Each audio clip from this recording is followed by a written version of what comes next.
Welcome to MarcusG.tv. I'm Chef Marcus Giuliano. I'm a chef on a mission. Today's mission is baking with many types of flours. I found a great article in the Wall Street Journal that came through actually one of my professional chef emails through one of the chef associations. And here's the article. It's from September 16th, 2015, just 2 weeks old right now. A baker's secret ingredients, many flours. So it appears that many different types of flours, F-L-O-U-R, flours, baking flours, are gaining popularity. Not flowers like in dandelions and nasturtiums, but baking flours. Now, here at my restaurant at Aromatime, if I look over on my storage shelf over there, I have like six different flours. I love different grain flours, and we even make some of our own flours. Like we make rice flour, and it depends upon what we're using. We might use basmati rice versus short grain brown rice to make a flour. I've been a huge advocate since the late 90s of cooking with many different types of flours, and there's lots of flours out there, a lot of grains out there that people have never even heard of. And the advantage to using all these grains is it gives your food flavor complexity. It gives different depths, it gives different flavors, it's totally different profiles. Now, it doesn't all act the same as regular flour. Now, the article talks about all this, baking with flours. So they just talk about a couple different people here. Baking with flours of grains such as rye and buckwheat has gained popularity recently. It isn't just healthier, it's not just a healthier alternative to white flour, but it can also lend a new dimension to your cakes and cookies. Cakes, cookies, pancakes, biscuits. Even when you dredge certain things, like if you're cooking a piece of tofu or a piece of chicken breast or a piece of trout, you can use all different types of flour. You don't have to stick to regular wheat flour. Now, the advantage to using some of these other flours is some of them have no gluten, some of them have low gluten, but a lot of them are wheat-free indeed because they're not wheat. So if somebody's having a sensitivity to wheat specifically, you can avoid those sensitivities. You can appeal to more people, especially if you're a chef or a restaurateur. If you're using one of the non-gluten grains, then it's even that much better. So for example, if a chef or if a kitchen has a fryer that they're dredging things like calamari, instead of dredging it in wheat flour, you dredge it in something like rice flour. And that will avoid putting gluten into your fryer, so that will appeal to many more customers. You'll have a gluten-free fryer. Now, some chefs realize how important this is, and other chefs have just no clue, nor do they care. But consumers do care, and once consumers find out that you actually have that, they'll keep coming back and coming back. In my main restaurant in Aromatime, we don't have a fryer. I mean, we use very, very, very little bit of wheat products or gluten products. 90% of my menu is gluten-free. Now, my other restaurant, which is an Italian place with Neapolitan-style brick pizza, we have gluten everywhere. I mean, there's just you can walk in and probably get gluten contamination just by airborne gluten because the pizza station's in front. That might be an exaggeration, but it's based upon gluten, that restaurant, okay, upon Italian cuisine and gluten. So we have gluten-free things, of course. We have a gluten-free pasta. But not nearly as much as my first location. We do have a fryer at the other place. Now, I'm not big on a fryer, and if you ever heard my videos, I don't prescribe to fried foods. I don't eat fried foods. I don't like fried foods. But across the street at the other restaurant, the restaurants are actually right across the street from each other. The other restaurant, we do have a fryer over there. We keep the fryer gluten-free. So there's only rice flour going into the fryer, whether we're doing calamari or smelts or whatever's going in there. That's it.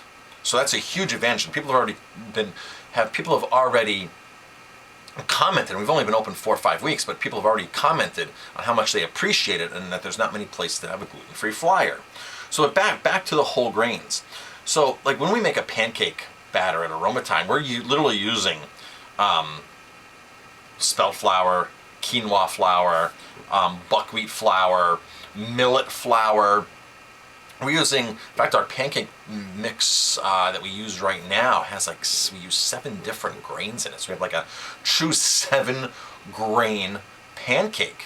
And the flavor, it's amazing how much more flavor, complexity is in a pancake like that versus a pancake just made with white flour. It's night and day. Now, of course, some customers don't like, some patrons, some people don't like all those different types of grains and the fanciness and the this and that. But I have to tell you, as a general principle, the industry is going that way.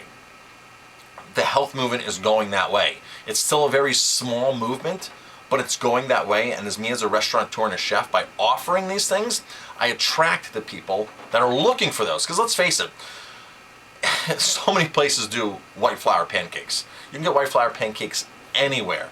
So as a restaurateur, when I look at it, I have to say, well, what's going to separate my restaurant from other restaurants? What's going to make me different? Now, keep in mind, there's still a small portion of the people that are looking for this. So it takes time to build that up. They're just not going to start flocking to my door. But however, once they find you out, just like the gluten-free flyer, just like the other gluten-free things, just like once they find out who you are and what you're doing, they will come back and they will recommend you, because there's certain people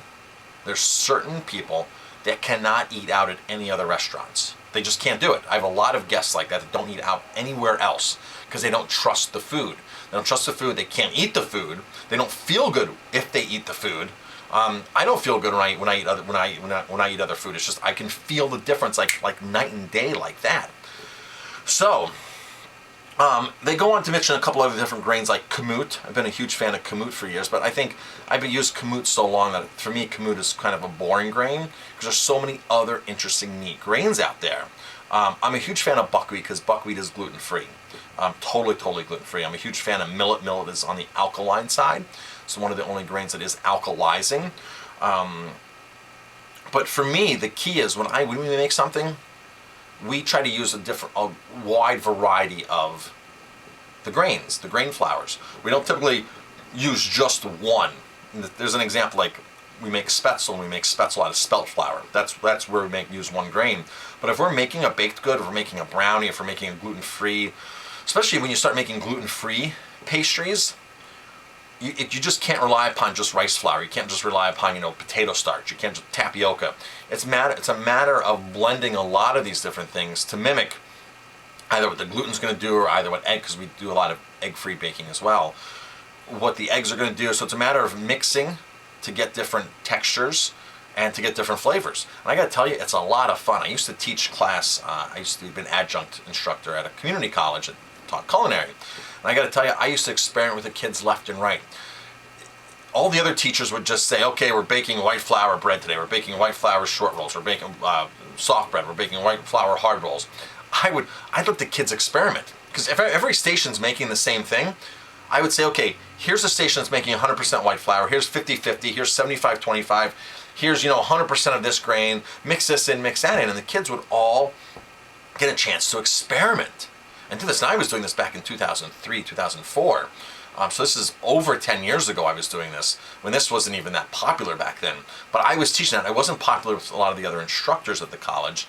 I don't know if it was because I was doing stuff like that and working outside of the book or the box of the thinking, but we had a lot of fun. And the kids actually, the students, not kids, the students, were like, wow, with different things. They're like, this is really cool. So after a couple semesters of me doing that, I was never asked back to teach. I wonder why. And oddly enough, not that this blog is about that, but I got to tell you, a lot of those teachers who were there have never been to my restaurant. One of them has been like here once. But the other instructors, the other chef instructors, and it's only 15 minutes away, the college, have never even been into my restaurant.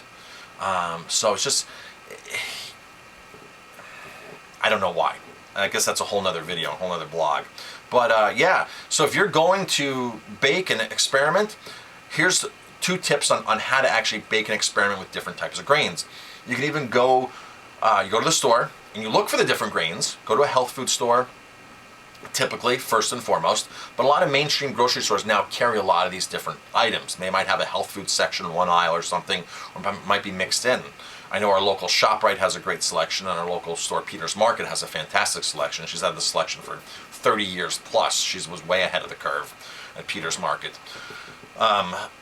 So she's buying stuff because she believes in it and she eats it personally. The other stores are just doing it because they just have jumped on the bandwagon. But if you go to a health food store, you're going to find that they're doing it because they believe in it, and that's all they sell. Buy, experiment with different grains. Look up recipes online or in cookbooks. And the other way to experiment with these different grains is go and buy like different mixtures. Like you can actually go buy like a 5-grain pancake mixture. You can buy like a 5-grain brownie mixture. You can buy, these mixtures are already done. Bob's Red Mill sells a lot of these mixtures. There's other brands out there. I particularly like Bob's Red Mill. And then you can try it without experiment. If you're not really too much of a baker yourself, if you're a baker, experiment away. But if you're the kind of person who doesn't want to experiment, but you like to still bake, you still like to do things, go buy a mix. Go buy Bob's Red, go buy one of their mixes. Check it out. Get the benefits of all those different grains. If you are still going to buy a mix, whether it's Bob's or any mix, just read the ingredients carefully. You never know what kind of fillers and junk and crap go into some of these products. Bob's does happen to be a cleaner product from what I've seen when I read their labels. So experiment for yourself. Go check it out and improve your health at the same time. I'm Chef Marcus Giuliano. Thanks for watching. If you like my videos, please hit like, subscribe to my channel, and definitely pass it on.